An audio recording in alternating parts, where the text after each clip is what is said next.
We met just yesterday from Jiao Chu's video, and yet today I am back again sooner since I am so excited to discuss our best girl's new kit, the Hunter March 7. Some people said her kit is basically better and shines more than the other two characters from patch 2.4. But is it true? Let's find out on today's video. We are going to talk about her, starting from her kit explanation until her pros and cons as well. So let's start. March 7 has a new variation which is a imaginary hunt type. Unlike Dan Heng, she is still going to be a 4-star, and rumor has it that we are going to get her for free, complete with her Eidolons. Her role is more towards sub DPS in the team as well as a supporter. She is capable of enhancing her basic attacks and mainly focuses on this to deal damage. She also has the potential to be a breaker to help her ally, whose performance greatly relies on weakness broken enemies. She has a base attack of 564 and a base speed of 107. We might want to start from her skill first and then talent before we jump into her basic attacks. Her skill will designate one ally to be her master and give them a 10% speed at level 10. Every time March deals damage using normal or enhanced basic attack, it will trigger the following effects based on the combat type of her master. The first one is, if they are from Destruction, Erudition or Hunt Path, March will deal additional 20% damage. Well, it looks like I have seen this kit somewhere before. Anyway, if her master is from the path of Nihility, Harmony, Preservation or Abundance, March will get her toughness reducing damage from her own ability increased by 100% instead. Actually, from here we can already see that she might have potential to become either a crit or even a super break sub DPS, depending on how you build her. But let's take a look at her talent first. After her master uses an attack or ultimate, she will gain 1 charge. When the charge reaches 7 or more, she will immediately take action again, increasing her damage by 80% and enhance her basic attack. She can only use her basic attack if she gets this extra turn. Just like how Jingliu can only use her skill if she gets extra turn from her transcended states. The good news is, her allies follow-up attack can also charging up her stacks. Her normal basic attack just deals damage to single enemy, but she will get 1 extra charge while doing so. And her enhanced basic attacks initially will land 3 hits. Each will deal imaginary damage and also has a 60% base chance to land 1 additional hit after she performs a final slash. Up to 3 additional slash that could be performed. However, energy that is going to be generated from this won't increase with her number of hits, and her enhanced BA neither consume skill points nor generate any. There is another way for March to get her charge. It is by using her ultimate. She will deal damage to a single enemy, and this also grants her 2 additional initial hits to her enhanced basic attack. So now she will deal 5 slashes instead of 3 and increase the fixed chance of the additional hits by 20%. And this is only has 110 energy cost, so I think there's not going to be an energy issue. If March is in the party, every time her allies cast their techniques, she will gain 3 charges immediately and will generate 30 energy upon entering combat. We have 4 members in one party, so March should be the one that casts her technique last if it's possible. March A2 will allow her to have advance forward by 25% at the start of the battle. This is intentional so that she can immediately serve a boba tea to her master and help them to deal additional damage when their turn arrives. March can also reduce an enemy's toughness based on her master's type, thanks to her A4. If her master is a fire element, she can deplete enemy's toughness bar that has fire weakness, despite dealing imaginary damage. If toughness break happen, March also deals imaginary type of break. Her A6 also increases her speed by 10% whenever her master is present on the battlefield. This is great since March already has a high base speed. Together with 4-piece musketeer relics and speed boots, she can almost reach 150 speed, in which you might no longer need a speed in any of your substats. Since she is a free unit complete with her Eidolons, this makes any of her Eidolons very important to all players. Starting from her E1, this meant to increase her personal damage by increasing her own enhanced basic attack crit damage by 36% after using ult, which is huge I believe. And her second one is making her perform a follow-up attack and gain 1 charge every time her master deals damage using basic attack or skill, while also triggering the effect from her skill that depends on the master's type. These Eidolons favor a master that has the ability to attack at high speed and even follow up units.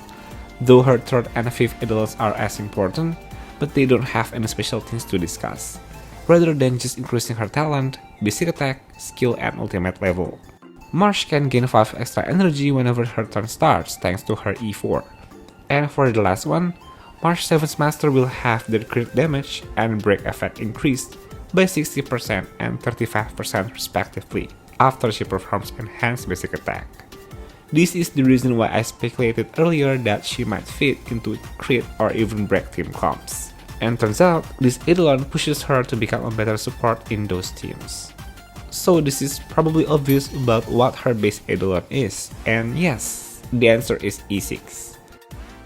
To be honest, after seeing and reading and trying to understand her kit, if you are still kind of confused about the new Marsh 7's kit, just try to assume that she is a 4-star Jade. Both of their skills are almost similar, but instead, Marsh can synergize with any other characters across all combat type, unlike Jade who favors Erudition-like characters. Aside from that, I think her kit alone is quite unique, a sub DPS that can actually deal significant damage, as well as to help her break DPS ally by quickly depleting enemies' toughness. So I guess this time there is not much of the existing character that can be compared to her. So how much damage can she deal? I guess it's time for us to play with some numbers. I'm going to try her raw personal damage without any buffs from her team, assuming that she is using a 4-piece Musketeer Relic and Space Healing Station to help her attack since her base stat is kind of low. I'm using the Stellar Cruise set just because it's F2P options. She is using Speed Boots and her total attack is around 2500. Note that this is before the passive from this LC is active. And this is her damage at E0. If you manage to get lucky and land all hits, the total of her damage is going to be around 63k. And I need to remind you once again, this is her personal damage without any buffs from teams or from anything outside her kit. So if the numbers turn out to be high already, then there is a possibility to further enhance this damage output. And I also maxed a comparison with her E3. These numbers already include her additional crit damage from her E1. Damage crit is done, and what about her super break damage? Since it's going to be fun, let's do another round with numbers. I'm going to put a little tweak in her build, and instead, she is now using a 4-piece Thieves for the relic and Talia as her planner, since she has high base speed and can activate this passive easily. I also use Boot Heal's LC for stat stick only, together with Harmony MC to trigger super break effect, as well as for additional BE stats from their E4 and ult. Marsh break effect now is around 250. As usual, these numbers may or may not be achievable in the real game, and to let Hunt Marsh using this build may or may not be her best option too. This is to test her numbers only. And so, her super break damage against single enemy is this. These numbers might be underwhelming, since this is only using Harmony MC to boost her personal super break damage. You might want to use Run Mei or even character that can give enemy vulnerability to break damage. Remember that her toughness reducing damage ability will further increase by 100% if her master is from Preservation, Nihility, Abundance, or Harmony path. So this is her damage when you choose, let's say, an Abundance unit to become her master. So overall, the new Marsh 7 is really good despite being a 4-star character, and she is going to be a free unit along with her Eidolons.